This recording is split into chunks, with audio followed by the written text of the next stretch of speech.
Da 70 anni cerchiamo la materia oscura.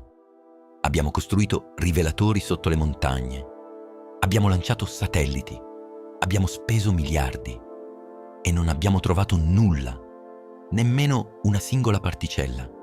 Niente.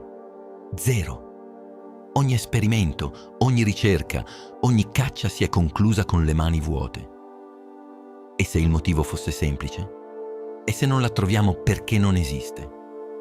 Guarda questo grafico. Rappresenta tutto ciò che c'è nell'universo. Questo 5% siamo noi. Tutto il resto. Tutto. È roba che non abbiamo mai visto, mai toccato, mai misurato direttamente. L'abbiamo inventata per far tornare i conti. Materia oscura, 27%. Energia oscura, 68%. 95% dell'universo è qualcosa che non comprendiamo fino in fondo. Funziona nei calcoli, ma nessuno sa davvero cosa sia. Il primo mistero: le galassie ruotano troppo velocemente. La gravità visibile non basta a tenerle insieme. Il secondo mistero: l'universo si espande sempre più velocemente. Qualcosa lo sta spingendo dall'interno. 2 problemi, 2 pezze. La materia oscura per il primo, l'energia oscura per il secondo. Ma c'è qualcosa di strano. Nessuno ha mai pensato che possano essere la stessa cosa. La risposta potrebbe essere stata sotto i nostri piedi tutto il tempo. Anzi, letteralmente ovunque. Lo spazio vuoto non è vuoto. La meccanica quantistica ci dice che il vuoto ribolle di energia. Particelle che nascono e muoiono miliardi di volte al secondo. Un oceano invisibile che riempie ogni centimetro cubo dell'universo. L'abbiamo misurato in laboratorio. Si chiama effetto Casimir. Il vuoto ha energia. E questa energia ha conseguenze. E se questo oceano quantistico non fosse indifferente alla materia? E se la materia lo organizzasse? Pensa a una barca in mare. La barca non crea l'acqua, ma la sua presenza deforma l'acqua intorno a sé. Crea correnti, onde, mulinelli. Una nuova teoria dice esattamente questo. Il vuoto risponde alla materia e questa risposta spiega tutto. Materia oscura, energia oscura e buchi neri, con un solo principio. Si chiama GCV, Gravitational Coherent Vacuum, vuoto gravitazionale coerente. L'ha sviluppata un ricercatore indipendente italiano, spinto dalla passione e dall'ossessione per una domanda. E se stessimo cercando nel posto sbagliato? Non è fantascienza, non è speculazione filosofica. È una teoria con equazioni precise, pubblicata come paper scientifico su Zenodo e con tutto il codice sorgente disponibile su GitHub. Verificata su 175 galassie reali e testata con lo stesso software che l'Agenzia Spaziale Europea usa per analizzare il fondo cosmico a microonde. I risultati? Sorprendenti. Ma andiamo con ordine. Vicino alle galassie, dove la materia è densa, il vuoto quantistico si organizza, come un liquido che diventa ghiaccio. Le fluttuazioni casuali diventano coerenti, ordinate. E questa coerenza crea una corrente verso l'interno, un risucchio gravitazionale. Le stelle esterne delle galassie sentono più gravità di quella prodotta dalla materia visibile. Non c'è materia oscura invisibile. È il vuoto stesso che amplifica la gravità. Ora allontanati. Vai nei grandi vuoti cosmici, regioni enormi dove non c'è quasi niente, centinaia di milioni di anni luce di quasi nulla. Qui il vuoto quantistico è libero, non organizzato, non congelato. E cosa fa un vuoto libero pieno di energia? Spinge, si espande. Questa è l'energia oscura. Non è una forza misteriosa aggiunta dall'esterno. È il vuoto che, quando non è domato dalla materia, fa quello che gli viene naturale: espandersi. La bellezza di questa teoria è che tutto nasce da una sola funzione matematica. Si chiama gamma. È una tangente iperbolica. Dove la densità è alta, gamma vale 1. La gravità funziona normalmente. Dove la densità è bassa, gamma scende, il vuoto prende il sopravvento e spinge. A scala galattica la formula non ha parametri liberi. A scala cosmologica serve un parametro in più rispetto al modello standard, uno solo, ma con quel singolo numero ottieni sia la materia oscura che l'energia oscura dalla stessa equazione. Le parole sono belle, ma la scienza vuole numeri. Abbiamo preso il database SPARC, 175 galassie reali con curve di rotazione misurate, galassie gigantesche e galassie nane, galassie luminose e galassie quasi invisibili. Abbiamo applicato la formula GCV a ognuna di esse, senza aggiustare nulla. Risultato: deviazione media dallo 0,06%. La teoria riproduce le curve di rotazione di 175 galassie con una precisione quasi perfetta. Ma la prova vera è un'altra. Abbiamo preso CLASS, il software Boltzmann, usato dall'Agenzia Spaziale Europea per analizzare i dati del satellite Planck, il programma che calcola come dovrebbe apparire l'universo primordiale. Abbiamo modificato il suo codice sorgente. Abbiamo inserito la fisica GCV direttamente nelle equazioni di Einstein, un solo parametro aggiunto, 1, e abbiamo lanciato il calcolo.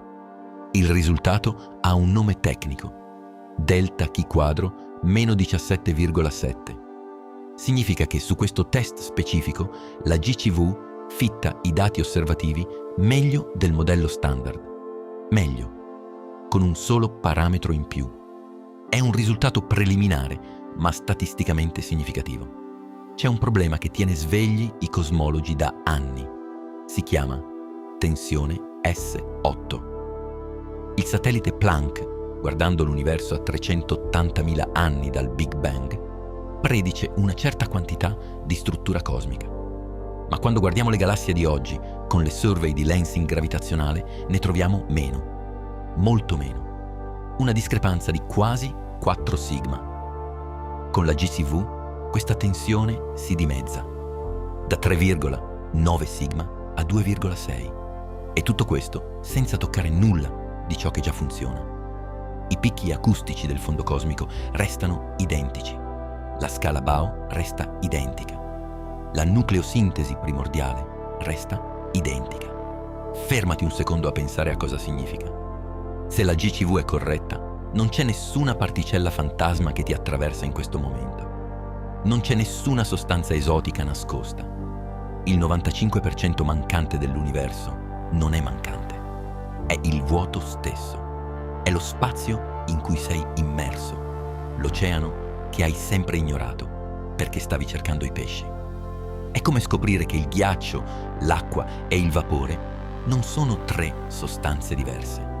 Sono la stessa cosa in condizioni diverse.